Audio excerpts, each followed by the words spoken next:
subscribe to our channel and press the bell Hello dear icon. friends, welcome to our YouTube channel Saraddu Sattar Khan 4.5 The Last Lesson। आखिरी सबक। इस chapter को हम पढ़ेंगे, इसे समझने की कोशिश करेंगे। ये 9th स्टैंडर्ड का लास्ट चैप्टर है, the last lesson 4.5।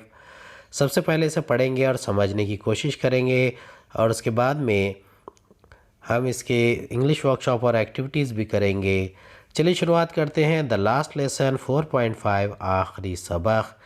I started for school very let that morning and was in great dread of a scolding, especially because M. Hamill had said that he would question us on participles, and I did not know the first word about them.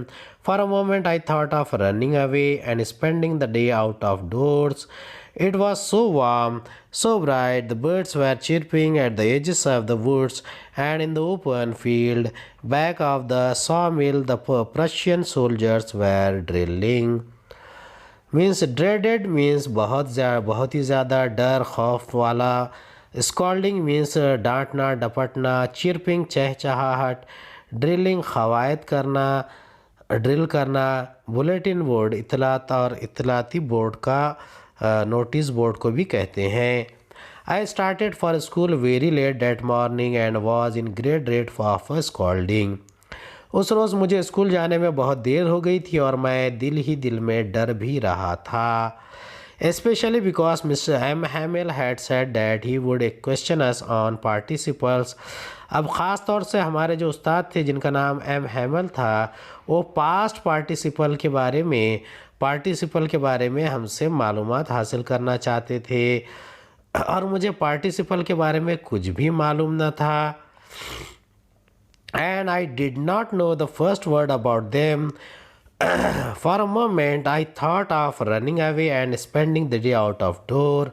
और एक वक्त तो मैंने ऐसा सोचा, एक लम्हे के लिए ऐसा लगा कि स्कूल में जाओ ही ना, स्कूल से भाग जाऊं और पूरा दिन स्कूल के बाहर ही गुजारूं। बड़ा अच्छा दिन था। It was so warm, so bright, the birds were chirping at the edges of the woods, and in the open field back of the sawmill, the Prussian soldiers were drilling। अब बड़ा अच्छा दिन था, सूरज की रोशनी थी, परिंदों की चहचहाट की आवाज़ हो रही थी।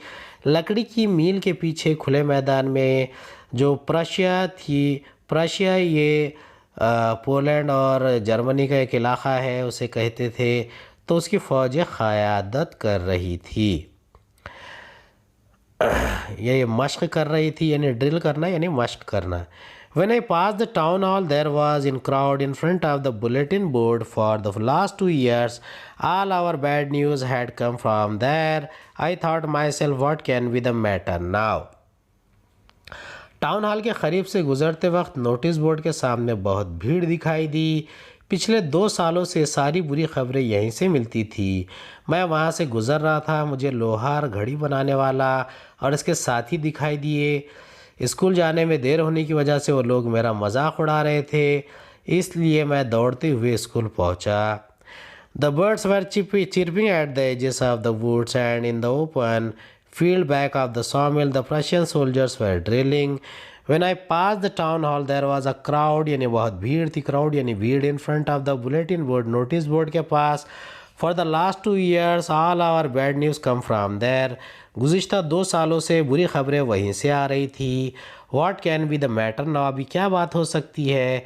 Then as I hurried by as fast as I could go, उसके बाद मैं तेज़ी से दौड़ गया जितना मैं दौड़ सकता था।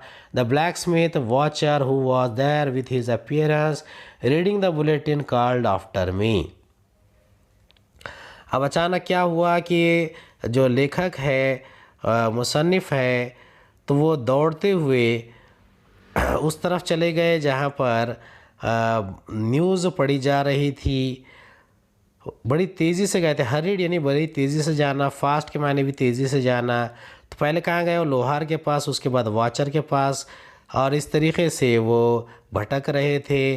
Don't go so fast boy, you will get to your school in plenty of time. अब क्या किया, किसी ने कहा उन्हें पकड़कर कि don't don't go so fast boy, you will get your school, यानी ज़्यादा तेज़ी से मत जाओ, आप स्कूल पहुंच सकते हो। I thought he was making fun of me and reached M Hamel's little garden all out of breath. तो मुझे ऐसा लगा कि वो मेरा मजाक उड़ा रहा है, और मैं एम हैमल के घर पर पहुंच गया और उनके छोटे से हरे भरे गार्डन को देखने लगा। Usually when school begin there was a great bustle which could be heard out in the street, the opening and closing of desks, lessons spray repeated in unison very loud, and the teacher's great ruler rapping on the table, but now it was all so still। लेकिन ऐसा कुछ भी नहीं हुआ। Hemal sir ने मुझे देखा और प्यार से कहा कि फ्रांस अपनी जगह पर बैठ जाओ। अब अचानक क्या होता था कि जब स्कूल शुरू हो जाते थे तो शुरू में जो बच्चे हैं वो ज़ोरदार शोर करते थे और उसकी वजह से उन्हें कुछ सुनाई नहीं देता, लेकिन स्कूल खुलने और बंद होने के औकात डेस्क बजने की और लेसन रिपीट करने की आवाज़ें आती रहती थी। Through the window I saw my classmates already in their place and M Hamel walking up and down with his terrible iron ruler under his arm, I had to open the door and go in before everybody. You can imagine how I blushed and how frightened I was। लेकिन अचानक क्या हुआ कि जो ruler था, यानी जो mister M हैमल अपने बगल में दबा कर लेकर आते थे, तो उसकी वजह से वो उन्हें बहुत ज़्यादा डर लगने लगा था। इसके बाद ही I blushed and how frightened I was, but nothing happened. M. Hamel saw me and said very kindly, "Go to your place quickly, little Franz. We were beginning without you." I jumped over the bench and sat down at my desk.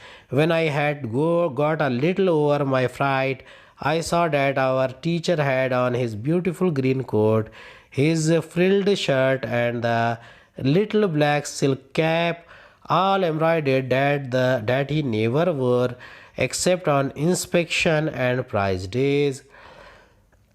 लेकिन ऐसा कुछ भी नहीं हुआ। हैमल sir ने मुझे देखा और प्यार से पूछा, फ्रांस अपनी जगह पर बैठ जाओ। मैं अपनी जगह पर बैठ जाता। थोड़ा डर कम होने के बाद मैंने देखा हैमल सर ने हरा कोट, झालर वाला शर्ट, रेशम की नक्शीदार टोपी। अब इस तरह लिबास स्कूल के ख़ास तौर पर भी बनाया करते थे। थोड़ी देर बाद मुझे एहसास हुआ कि गांव के कुछ बुज़ुर्ग भी हमारे साथ पीछे हटे हैं, और वो तमाम ही मायूस हुए। हेमल सर ने बड़ी ही संजीदगी से बताया कि उनका इस स्कूल में आखिरी पीरियड था, क्योंकि बर्लिन ने यह फतवा जारी किया था कि एस रोड और फॉरेस्ट की स्कूलों में बच्चों को सिर्फ जर्मन ज़बान में ही तालीम दी जाएगी। हेमल सर जो फ्रेंच ज़बान पढ़ाते थे, उनकी जगह जर्मन ज़बान पढ़ाने वाला उस्ताद लेने वाला था। अब देखिए, ब्लश्ड यानी शर्माना, रैपिंग यानी ज़ोर से टकराना, यूनिसन यानी एक साथ आवाज़ निकालना, अप्रेंटिस सीखने वाला शागिर्द को कहते हैं, बसल यानी शोर शराबा, फ्राइड यानी काटना, फ्रिल्ड यानी गौर नक्शेदार, अटेंटिव यानी गौर से देखना, थंडर क्लैप यानी बेवकूफ़ी। उम्मीद है आपको हमारा वीडियो पसंद आया होगा। अगले वीडियो में दोबारा मुलाकात होगी। खुदा।